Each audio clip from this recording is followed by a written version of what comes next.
इस मुआशरे की एक कहानी है और इस कहानी के खास किरदार जाहिल लोग हैं। यहाँ आंखों का दर्द कोई नहीं पड़ता, यहाँ चेहरों से छलकती अजियत नहीं देखी जाती, यहाँ जुबानें जहर उगलती हैं, यहाँ जीने वालों को हजार लफ्जों के कोड़े मारे जाते हैं और मुर्दों की कब्रों पे ताज़ा फूल चढ़ाए जाते हैं। यहाँ शराफत को बुज़दिली और हरदर्मी को बहादुरी का नाम दिया जाता है। अस्सलाम वालेकुम दोस्तों, तो आइए चलते हैं आज की कहानी की तरफ। सितंबर की धूप बरामदे में छन करके गिर रही थी। कमरे का दरवाजा खुला था और अंदर सामने की चारपाई पर एक औरत लेटी नजर आती थी। घर की मालकिन लगती थी।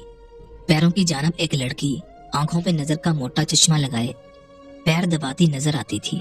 एक लड़की जिसका दिल बहुत खूबसूरत था, जिसकी जुबान मीठी थी, जो सारा घर संभाल लेती थी, माँ की खिदमत करती थी, नमाजें भी पढ़ती थी, जिसका किरदार बहुत पाक था।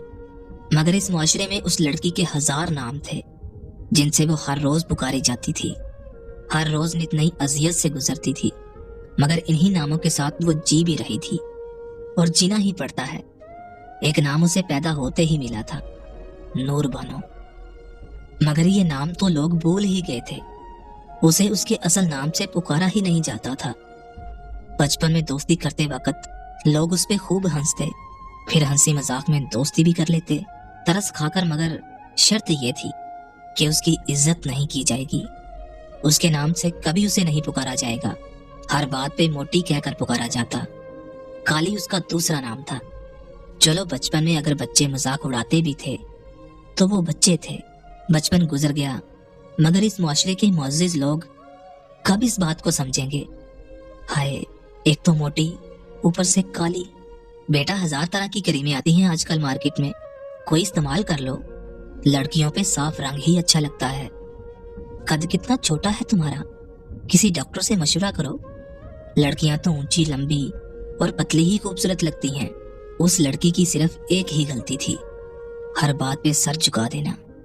जैसे हाँ सारा कसूर मेरा ही है कि मैं मोटी हूँ, मैं काली हूँ, मेरी नजर पे मोटा चश्मा है और मेरी नाक भी लंबी नहीं है।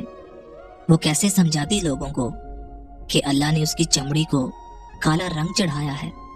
वो कैसे ये कालक उतारे, वो कैसे अपनी चमड़ी खींच निकाले।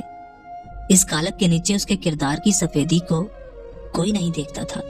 शायद रूह की पकीज़गी कोई नहीं देख पाता। हाँ, मगर अल्लाह देखता है। वो कैसे लोगों को बताती कि उसकी हड्डियों को अल्लाह ने इतना ही ऊंचा किया था जितना वो करना चाहता था। अल्लाह चाहता तो जरा और ऊंचा बना देता, मगर वो चाहता तो उसने नहीं चाहा। अगर उसने नहीं चाहा तो मैं क्यों अल्लाह की बनावट पर शिकवा करती? मगर ये लोग, ये मुआशरा कुछ नहीं जानता।